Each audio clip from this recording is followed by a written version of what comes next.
Hello, and welcome to episode 85 of Expertise is Overrated, the podcast that takes the time to answer the questions you didn't know you didn't want the answer to.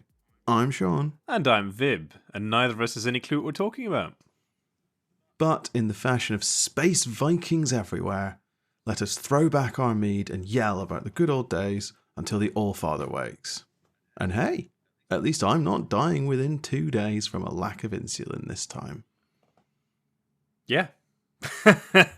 That to listeners who've been here before with us, and if you have been, welcome back. So, if you haven't, welcome. Welcome back to the returning joke for You Wake Up As. Yeah, You Wake Up As. Usually that means we go into the past. I say usually. Oh, we've gone into the past once. And we've actually gone into this precise universe once as well. Yeah, I'm fairly sure if I wake up as a Primarch, that's like a significant upgrade. Yeah, but you'd be the Primarch with diabetes and you would die and the Emperor would be disappointed. You're one of the two that was expunged from the system. Failure. The truth of the lost Primarchs is just diabetes. Yeah, one diabetes and one, I don't know, like insert something that isn't horrifically offensive out there. We've probably crossed that particular Rubicon anyway, so it's fine. I suspect we've, yeah. But yes, you wake up as. Who are we waking up as? Leman Russ, apparently, from the Warhammer 40k universe, which is quite exciting. We did this recently. It wasn't recently, was it? It was like 3 years ago. 30-odd episodes ago. So we did it as Lionel Johnson. We're taking a bit of a gamble here, aren't we? We are. I mean, I don't know about you, but I strongly suspect Leman Russ is one of the next Primarchs we will see return to the tabletop in 40k. I think there's two that it could be. It's either Russ, but I have an outside bet on Dorn, Rogel Dorn, as a sort of interesting. But coming back for the Black Templars, not coming back for the Fists. Maybe. So you get like a slightly insane Crusader-esque Rogel Dorn, which I think would just be really good fun. I think it would be really good fun. Dorn is not the one I'd go for, but purely for a business strategy, because I sort of feel like Salamanders are more up there than but then you got Black Templars and Imperium. No, the Black Templars got a massive model refresh recently. They do, but people love the Salamanders, so I think Vulcan is not an odd choice either. Dorn got a massive... is glow up the right term? Is that the brain rot generation term? As part of the Siege of Terra books, like he came out really popular. The only Primarch whose like popularity climbed more than his through the Horus Heresy is Jagatai Khan's. And I don't think we're getting Jagatai. Yeah, the White Scars are a bit too niche, I think, aren't they? I mean, they've not had enough new models. Yeah, I think that's right. And that's what's really pushing the Russ guess, isn't it? I mean, do the White Scars even have any specific models? Like any dedicated models? They don't have enough models. They might need a refresh first, and I don't know if they're played enough to get a refresh. Like fundamentally, where's the market? On the other hand, the Space Wolves. The Space Wolves for 100%. Great English. All 100 of the percent. Great English, yes. Yeah, I think Space Wolves are a no-brainer, no? Is that a Blood Angel? Yeah. Oh, wait. Oh, the Blood Angels model refresh was so disappointing. Your model refresh was disappointing. Your Primarch's disappointing. Disappointment all around, really. The thing about the Blood Angels model refresh is that it's not in and of itself disappointing, with one exception. Like, it was a decent new batch of models. All right, they're not fantastic, but they're good enough. And then you see what the Space Wolves got very recently. I just sent them to you, and I was just crying. I was so upset. They're so good. There's something, maybe more so for Blood Angels than anyone else, because I thought the Dark Angels model refresh was good but unsurprising. Right, I don't think they really pushed the boat out with any of those things, but they looked good as ever. Mm-hmm. The Space Wolves one, I mean, wow, one heck of a facelift. And then the Blood Angels one's like they picked a direction. I just don't know if I liked it. I don't understand the art direction. particularly because the Blood Angels models for the Horus Heresy game are so fantastic.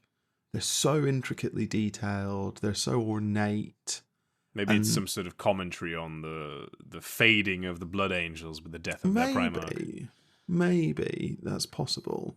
Don't know if I buy that. But no, and if the centerpiece model, the sort of the Primarch replacement, essentially in the Sanguinor, had been, it's the worst one of the lot. If it had been sufficiently impressive, I sort of wouldn't care about the others. But it is the worst one of the lot. It just looks like a shit Space Marine. It lacks any kind of grace and fluidity that we've come to expect from modern 40k models. Yeah, it's really, really wooden looking. Yeah, really shocking. Especially because all they needed to do is look at the what are they called from Age of Sigmar.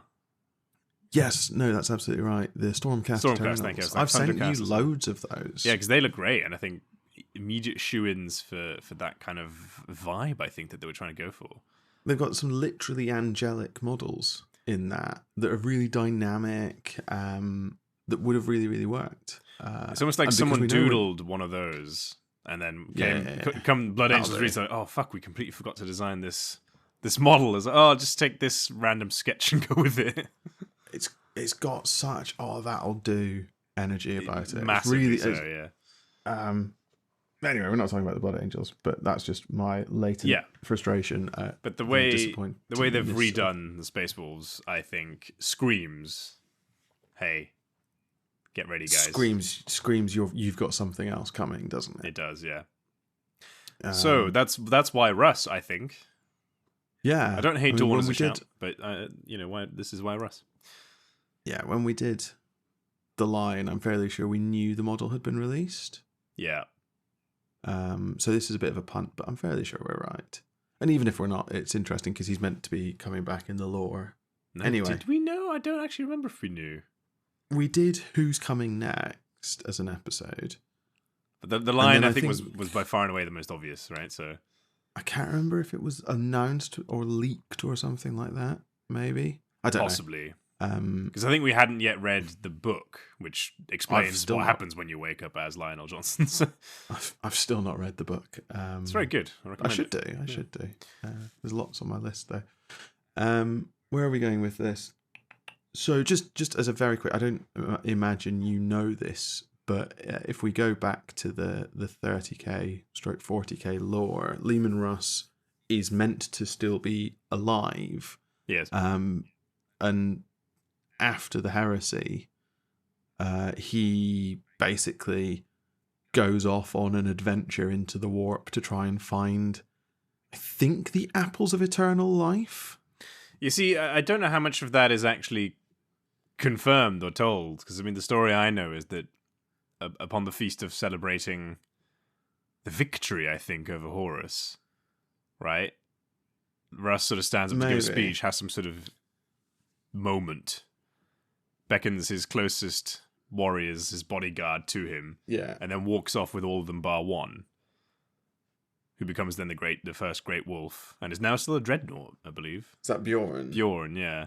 But so it seems like, Leman Russ just kind of gets up and is like, fuck it, I'm gonna do this now with I think that's probably both are true. Yeah, it's finding the tree of life or something like that. It's something that's gonna cure the Emperor, is my understanding. That's the theory. That's the story that I've always understood, is that he's adventuring through the warp to find some mystical Fenrisian artifact that can cure the Emperor. But this is a real complication for a You Wake Up As episode, I think, right? Because You Wake Up As Leman Russ, who's procured an item that will cure the Emperor, is a very different story than You Wake Up As Leman Russ in the warp somewhere. Let us assume that Leman Russ does not find the Games Workshop stand-in for the Golden Apples of Ithun from Norse mythology, and has been ejected from the warp somehow, I guess. Or because he's unsuccessful, he's been spat out by the Great Horned Rat. He fails in his quest somehow. Either they don't exist, or they can't be found, or he's defeated by Nurgle's Garden or something.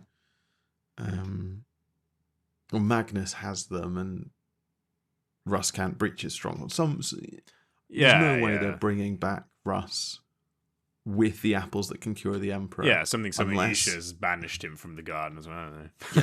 Yeah. Isha's like, we need those to wake Yeah, someone actually important. Inari? Sure. What's that Eldar? Yeah, let's go with it. I don't know. The Eldar are confusing. This is the apple that kills the Tyranids. Yeah, this is the apple that kills the Tyranids. Sorry, we've got to go and feed that to a Hormigaunt. Trust me, it'll work. Yeah, trust me, bro.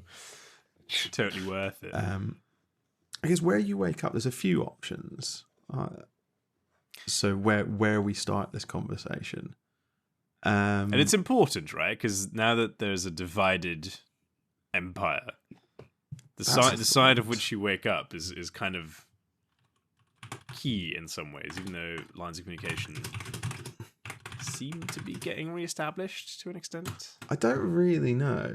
That's the map I want, because that's got the Male Circatics Maledictum on it. Where is Fenris?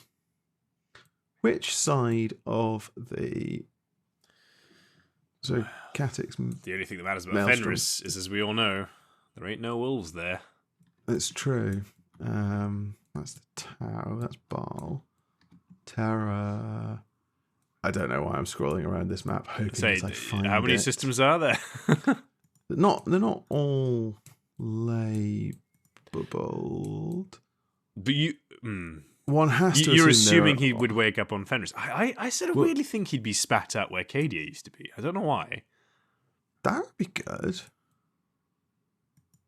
That would be good. Because that's such a cataclysmic event, right? I mean, this is sort of why we're seeing the awakening of Primarchs. And I sort of feel like that would... Because there's so many warp energy... So Fenris... So much warp energy fuckery going on the Terra side. Feels like a natural place for Russ to reappear. Potentially near Cadia, but also very near the Rift. Like, they might be the planet closest, or the system closest to the Rift. Yeah. So he could be spat out by the Rift. That could be quite funny. Okay, but is he spat out on his own? Does he know who he is? I assume he's got to know who Johnson, yeah. Yeah, he's got to be coming back. Which Russ you get back is also quite interesting, I suppose, because I've seen a lot of people suggesting that the Russ that will come back is going to be like much older than either of his brothers. So I know the line has come back as like Charles Dance, basically.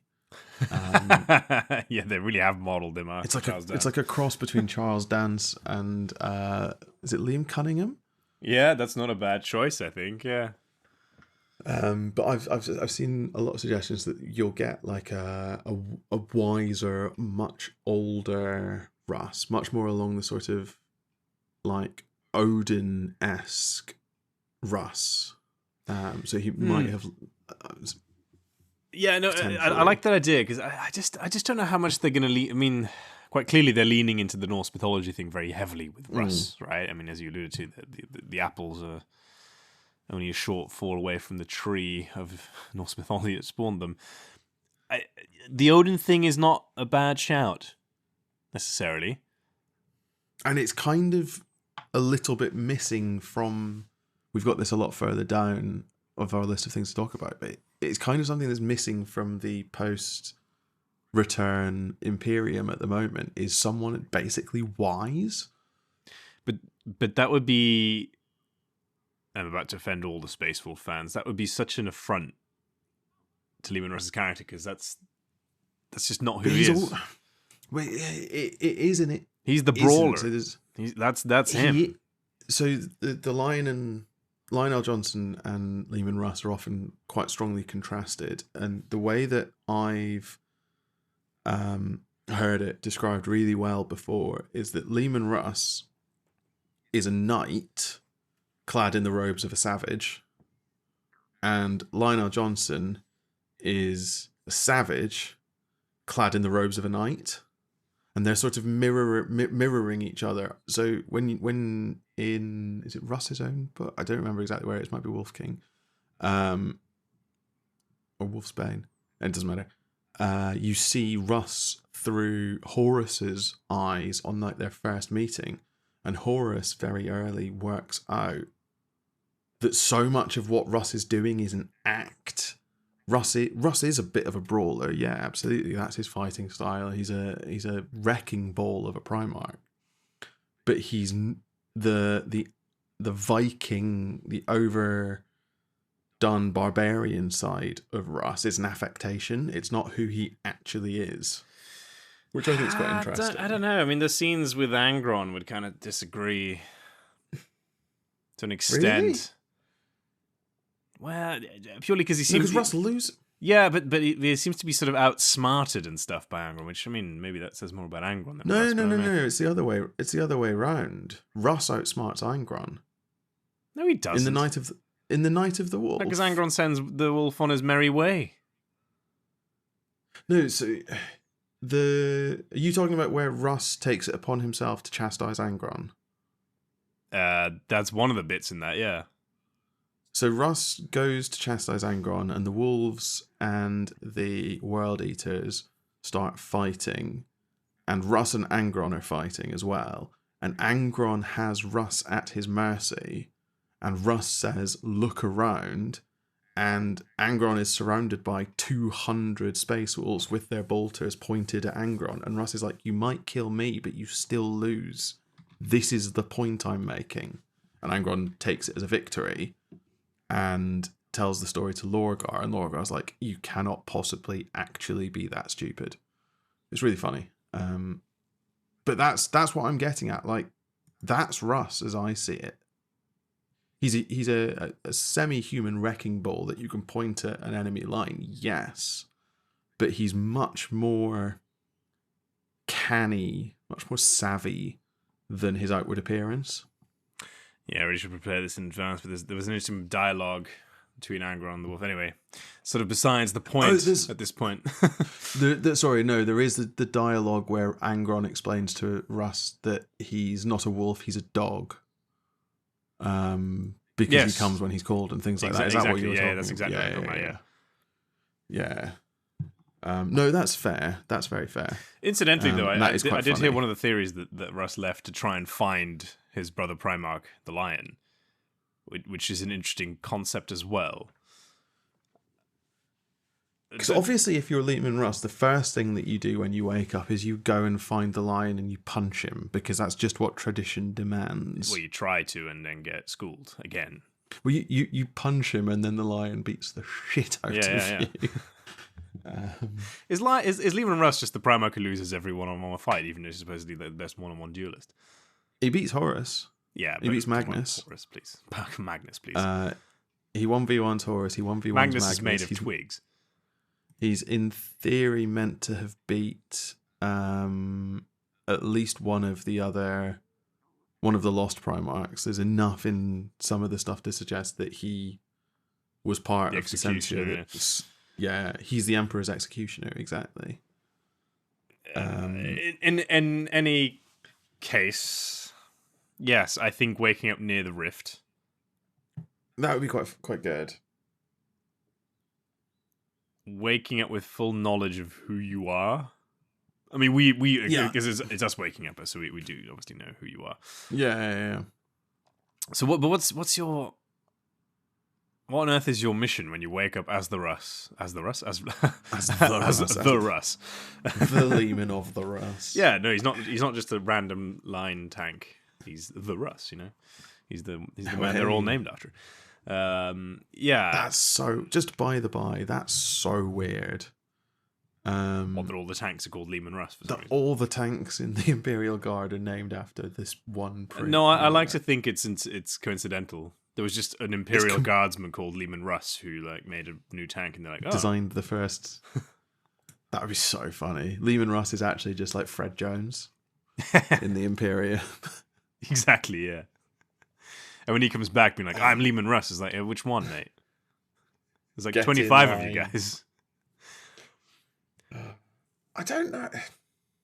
Because I mean, I don't know if you know, and I don't really know, but what are the Space Wolves? If insofar that you can really say that, what are they up to nowadays? I don't really know.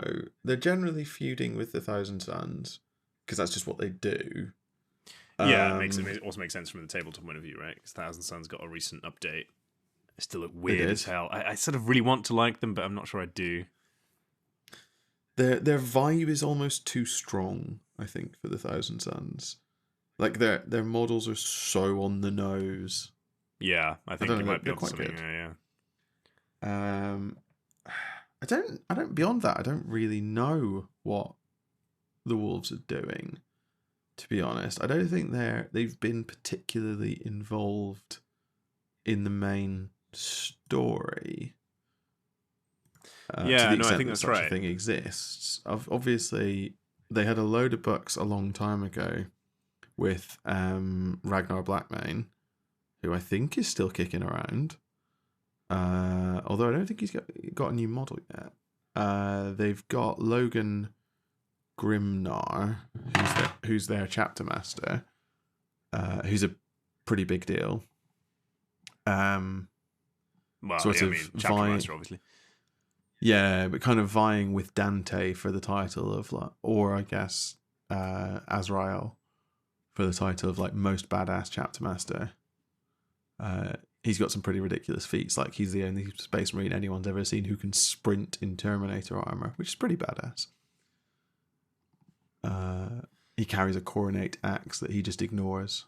Really powerful demonic coronate axe, and he just is like, I'm going to completely ignore all of your temptation and just use you like a normal axe because you're really good at being an axe. It's quite funny. Yeah. I mean, there's a quote here that could be interesting, right? When sort of the last words that he apparently spoke. Listen but closely, brothers, for my life's breath is all but spent. There shall come a time far from now when our chapter itself is dying, even as I am now dying, and our foes shall gather to destroy us. Then, my children, I shall listen for your call in whatever realm of death holds me, and come I shall, no matter what the laws of life and death forbid.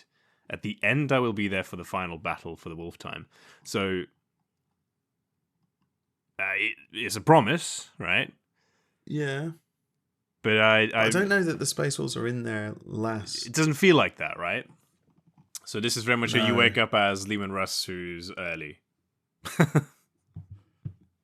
So the obvious answer is you go back to sleep, right? Oh, absolutely. Yeah. Wake up early, going back to bed. Done. Easy. So if we assume that we're coming back, spat out of the rift onto Fenris, obviously you go to the Fang and are quite confused at the Space Wolves that you find because they're nothing like the 30k Space Wolves that you left, but we'll park that one for the moment. But that's interesting, right? Because I was just thinking, if you're waking up as Russ and that was genuinely your last words, right? You come back and you think, oh well, okay, now it's clearly the time, right? It's the time for the final battle. You meet one of the Space Wolves and you're like, oh my god, it's worse than I thought. Look at these guys. Fucking embarrassing. It's and really then you go back into the warp and then go back to sleep. Yeah. I'm not dealing with this shit. Like, it's an interesting point though, and it sort of lines up with what you were saying about the Blood Angels.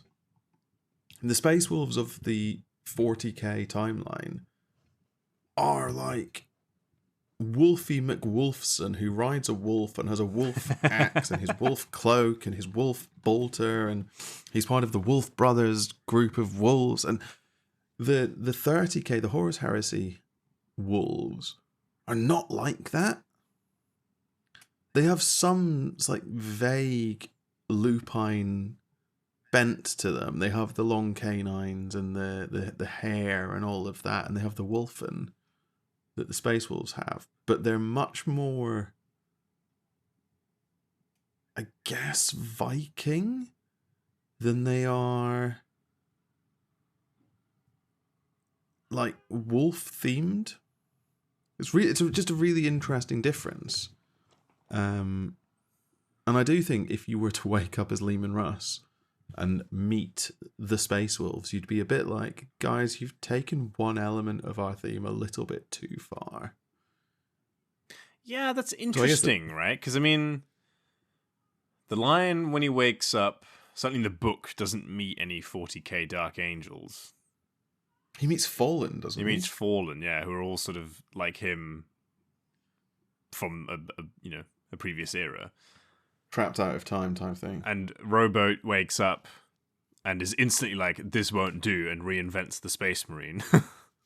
Yeah, he reinvents everything. Yeah, like this is subpar, guys. But what he specifically does though is he goes, guys, I wrote you a book to be guidelines, and you've taken it to be absolute black letter law. What are you doing? Yeah. So I guess there's a similar refrain running through of Primarchs waking up, finding their descendants, for want of a better word, have taken their teachings to heart, but have taken them to heart wrongly. That's an interesting point, yeah, because Rowboat has an issue with that, rightly so. The Lion's biggest problem is that everyone seems to revere the Emperor, and he's like, what the actual fuck? That's not how that's meant to work. We don't do that here. Yeah, so what would Russ's main horror be if he wakes back up and encounters a space wolf? Yeah, I think you're right. There's too much regression to or progression, I guess, because they never started off as weird wolf barbarians. A progression to a lesser state of being. But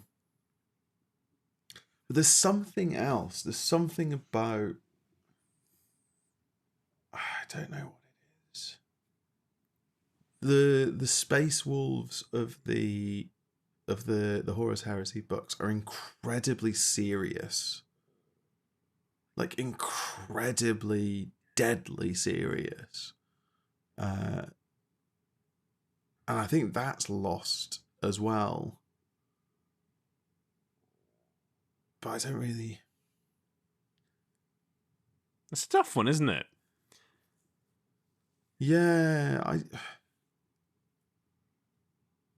it is a really good question. One interesting experiment, I guess, for us to work on is, how do you deal with the fact that two of your brothers are alive? Yeah. I can't remember a single interaction between Leman Russ and Rebute. I don't think there is one. Yeah, which is interesting in and of itself, right? Well,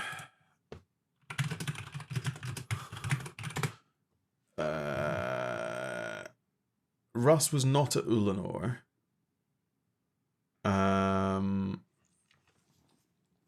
And then he does the burning of Prospero. And then he's on Terra. And then he goes to, not quite Beta Garmon, but basically Beta Garmon to fight Horus and wins, but also doesn't win. And then he's out, kind of thing. He doesn't do a huge amount in the Heresy, other than take Magnus off the board. Oh yeah, barely anything.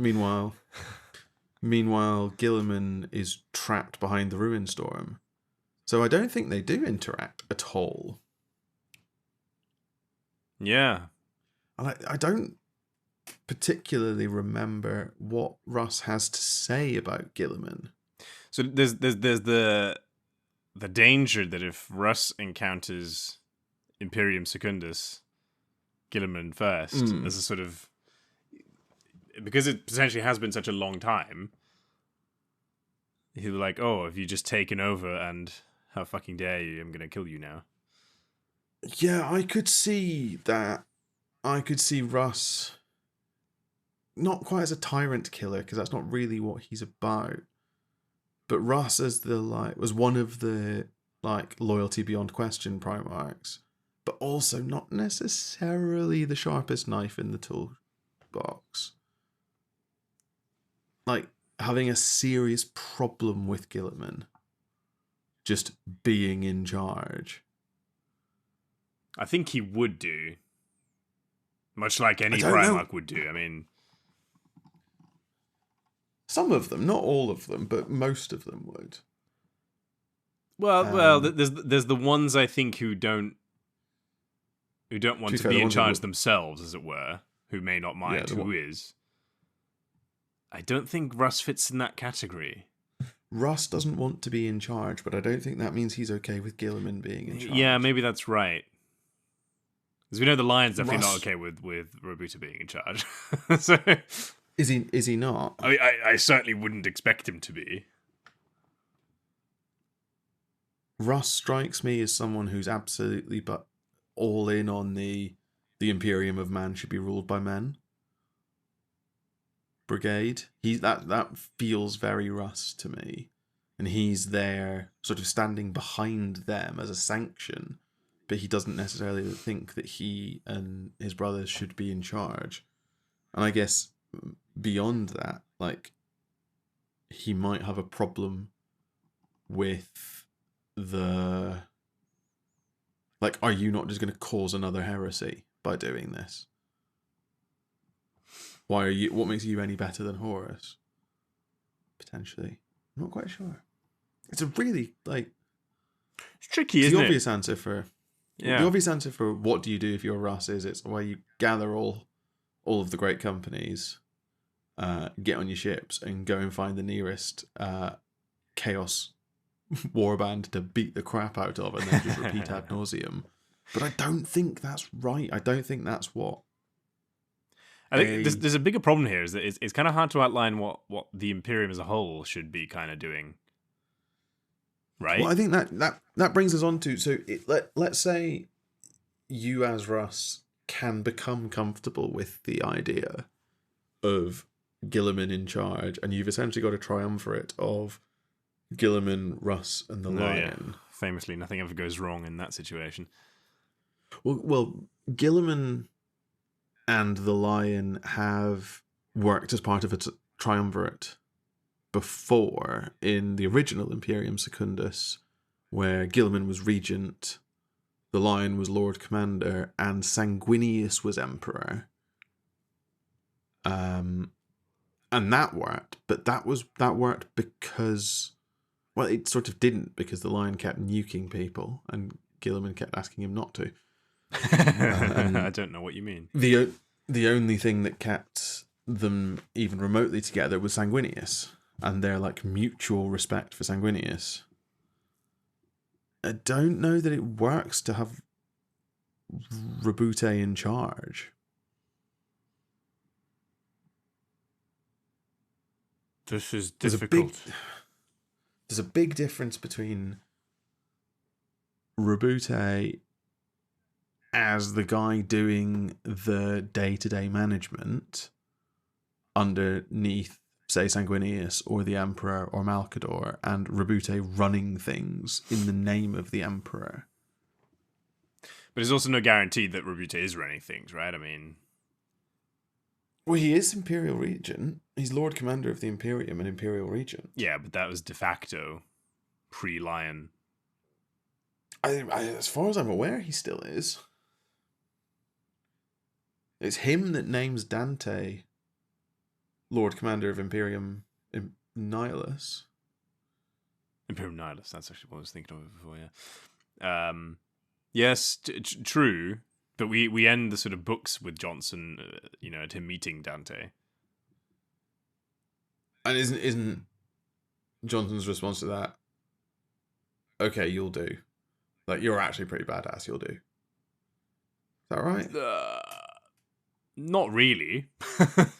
Oh, is it not? I thought that was his takeaway to No, I mean, to meeting Dante. He sees Dante, who obviously comes dressed in full regalia, and so Lionel Johnson is furious because he's wearing Sanguinius's face, and it's what the actual fuck? He's about to throw down with an entire company of blood angels, it seems. But then he realizes when Dante takes the mask off, oh yeah, and this guy is he's proper. But Dante immediately talks old. about a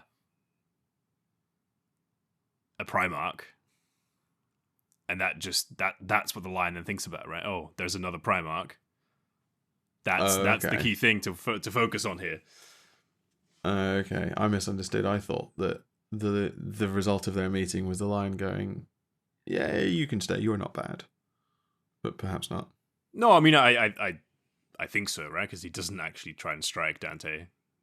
Yeah, So. And to be fair, the Lion does have priors for murdering people on his side. Yeah, and being somewhat overreactive at times. I think your analogy of a savage in knight's armor is not necessarily a terrible one. He's just an angry old man. Well for them. Yeah, and he just got older and angrier. Yeah. Whereas actually, I do think you're right. I feel like if you wake up as Russ in this universe, you'd probably be older but wiser. Yeah. I really, really like the idea. There's a Marvel comic arc. This is a bit of a segue, which introduces the idea of Rune King Thor, which is essentially Thor's ultimate form. Yeah. When he's imbued with all the powers of both Thor and Odin, and I think both of them turned up to about 20. And I quite like the idea of a Russ like that. Like he can still throw hands, but his real power is in his like age, experience, wisdom. I would absolutely love it, for example, if the Russ that comes back only has one eye because he lost an eye trying to get into the vaults of knowledge or something like that, and just really ham up the Odin references. Just because I think that'd be really good. And I think it would be a good juxtaposition against the Lion, particularly, but also against Gilliman. I'm still struggling to work out what you actually get him to do. This is what I'm struggling with as well. I'm not trying to work out the sort of Odin analogy.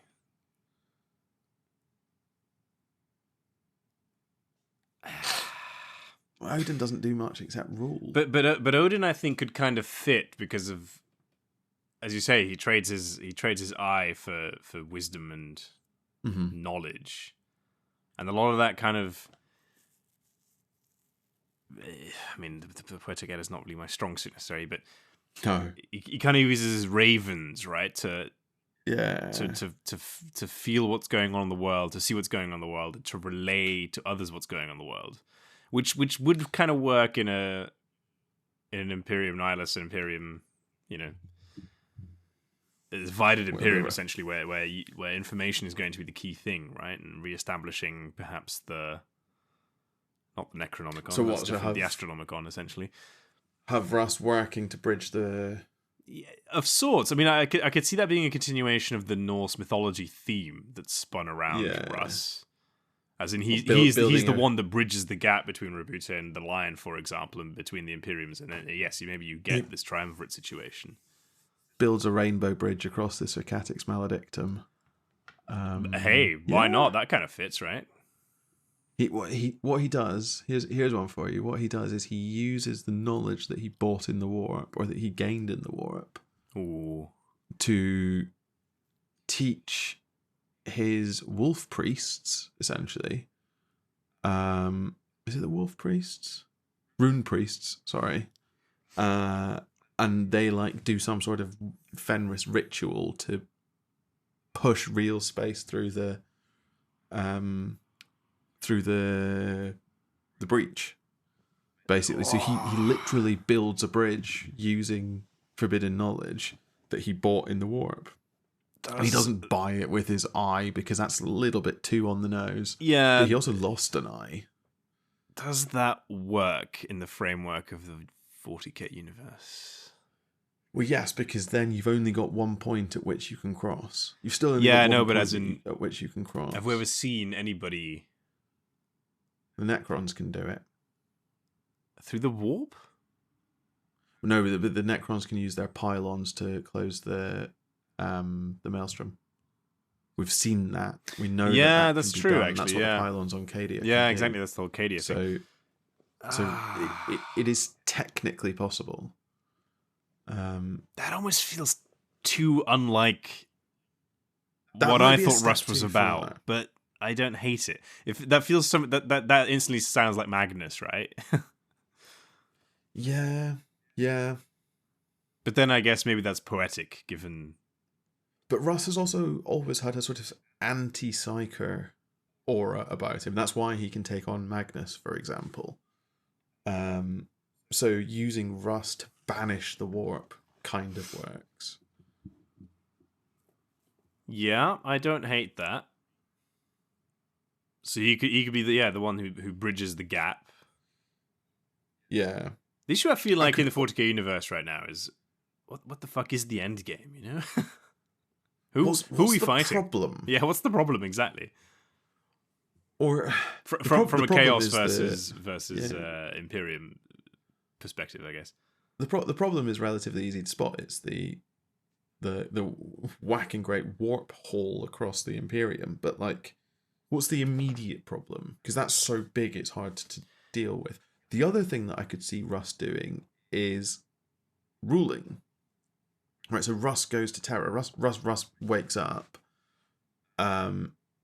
sees that there is the Lord Commander is fighting his crusade, and the Lion is campaigning off trying to hunt the Fallen or whatever, and he goes, there is no Primarch on Terra, and Lion goes and sits on Terra and becomes the center point around which everything works, if that makes sense. And so that leans into the sort of Raven, using his ravens, he's taking in information, he's giving out information.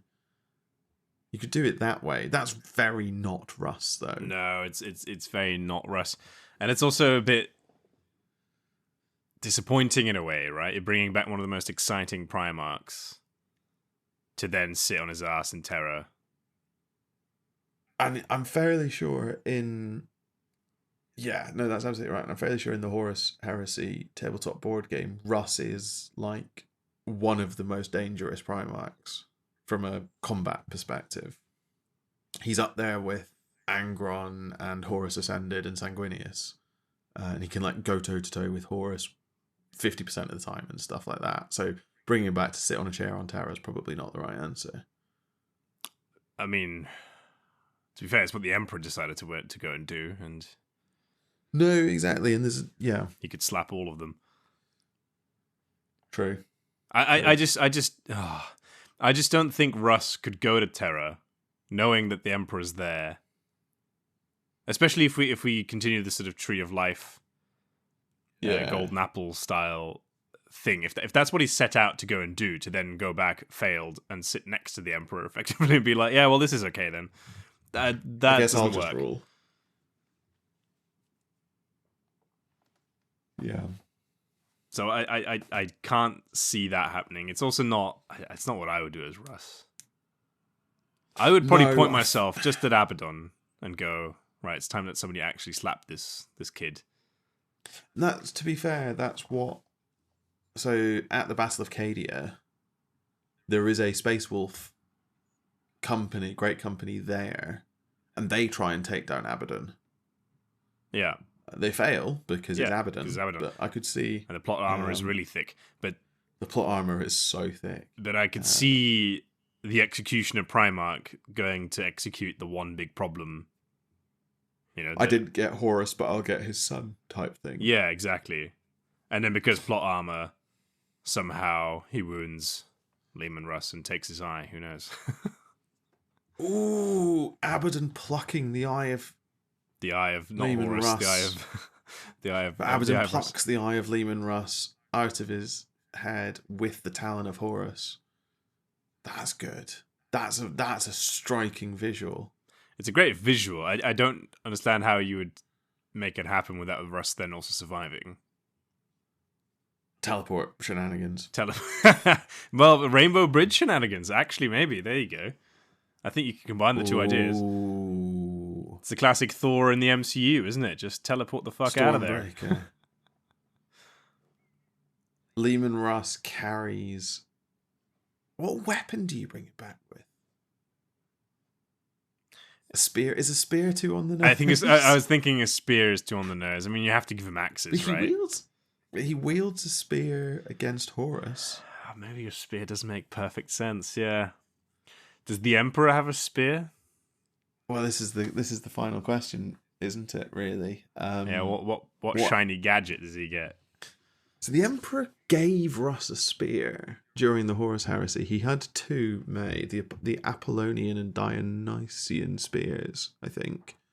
He gives one to Russ and one to Valdor. The spear that he gives to Valdor gives Valdor knowledge of everything that it kills or stabs. And the spear that he gives to Russ gives knowledge of the self to anything that Russ stabs. So Russ stabs Horus with that spear, which like gives Horus a moment of clarity as to what he's done, and basically gives Russ the opening to kill Horus. But Russ doesn't, because he goes, "It's my brother. My brother's back," and then Horus absolutely backhands him across a ship. It's really funny, because Russ pulls his blow at the last minute to try and save his brother. Pathetic. Yeah, Russ has got serious big brother vibes, like older sibling, protective of his fellows vibes about him. Well, that we can use, right? As in, he can protect the lion from Rabute and vice versa, and protect them from themselves. Protecting them from themselves, but also acting as Russ acting as conciliator between the two of them would be so good. One-eyed, bearded, long grey hair, leaning on his spear, mediating between the two apparently younger brothers as they yell at each other. Oh, I'm liking this. We're absolutely cooking here. Except that doesn't really fit with the lion's sort of idea of being the first, right? But Russ always talks to the lion as if the lion is younger than him. It's really weird, but he does. Yeah. He calls him boy and stuff like that. Yeah, but I think that's just the sort of the gruff. I think that's just the gruff space wolf thing, yeah. Or they're setting it up to him to be played by Sean Bean. Yeah, that's true. Rabute treats the lion as his older brother. This is a really difficult one. What the hell does Russ need to do? I think I wake up as Russ. I point myself in the direction of the biggest threat, and I go for the jugular, which has to be Abaddon. Or it's the Nids. No, I don't think the Imperium is actually clever enough to realize they need to take the fight to something like the Nids. No, I think you're right. And nothing else in the universe really compares as something you need to proactively take out, right? No, it's just Abaddon. Oh, could we explore this sort of wisdom idea? The problem is, fundamentally, 40k is a war game. Yeah. And the model that you are going to theoretically put out is a war leader for a close combat faction. That's what Russ has to be. So even if you bring him back as a wise old Odin figure, he's also still got to be able to go toe to toe on the tabletop with any model that you make. So he's still but Odin can throw down. And I sort of I like your idea of the sort of Thor Odin, combination. That feels like really Leman Russ could pull that off. I've been calling it Rune King Russ in my head. Yeah, I kind of like that. King won't go down particularly well with anyone, but he's the Wolf King. He's always been the Wolf King. This doesn't mean it goes down well. Magnus Magnus is the Crimson King. Yeah, look how that went. Yeah, fair point. Because the lion came back with, he's obviously an absolute tank on, or not a tank. He does some serious damage on the battlefield, but he also has some really interesting fluff rules. Yeah, like forest walk. And things like that. And that sort of stuff gets explored. So I could see the sort of slightly more mystical aspects of Russ. Russ would be. So if we think about the casting of runes and things like that, I feel like any fluff rules that Russ would have to be sort of prescience flavored. Yeah, I was thinking the same thing actually. So he gives you the ability to move units after deployment, but before the game starts, or something like that. I think that's right. Or you can redeploy half your army or whatever. But it's what I was wondering, and maybe they can't really do this because they've they seem to have pushed Robo in this sort of direction, but Russ is a mediator of the Imperium with some other factions in an attempt to something destroy chaos, something. I think the Necrons, I think Russ and the Necrons, using Russ's gained knowledge of the warp and Necron pylon tech in an attempt to close bits of the rift. You think the Necrons are amenable? Some of them. I suppose some of them have been shown to be... People like the Silent King. Yeah. That could be interesting. And you've got people like... I don't know if it would be Grimnar or the Lion or whoever it is going, we just fight these guys. What are you doing talking to them? And Old Man Russ being like, no, there is wisdom even here. And then Robo strolling in being like, you're not even sleeping with them. What's going on? And Grimnar just looks at him, looks at the metal skeleton Silent King, looks back at Robo and goes, how do you know I'm not sleeping with him? Yeah. Good thing he's silent. You don't know the half of what he'd be saying. Rabute is just like, why do I never get the brother I want? Yeah. Well, that's another thing. Who would be the brother that Robo wants? It's got to be Dorn. Probably would be Vulcan. Dorn. Yeah, Dorn or Vulcan. Actually, Vulcan's maybe a better shout. Vulcan for the cuddles. Yeah, Dorn for the just sensibility. Yeah, Dorn for someone else who thinks like I do. Yeah, not these two yahoos in the Lion and the sort of two hotheads in a way. Yeah, why did I get the two brothers who are more likely to punch each other than anyone else? Yeah, and what if they decide to both punch me? Yeah, that's the other problem. That would be a great visual, right? So the Lion and Russ are like squaring up for another boxing match or whatever, and Robo goes to try and mediate between the two of them, and they both just turn to look at him flexing, and Rabute's like, have at it, chaps, and just scurries out the room. As you were. I think that would be very I think it would be funny. So yeah, I think you wake up as Russ. This is less as a sort of we wake up as Russ and more as in what the fuck do we think this will look like? Yeah, it's not quite worked the same way, but I've enjoyed. We're not quite as controlling. I think the one option is you throw yourself at the biggest problem that you perceive to be. The other thing is the question of the Emperor.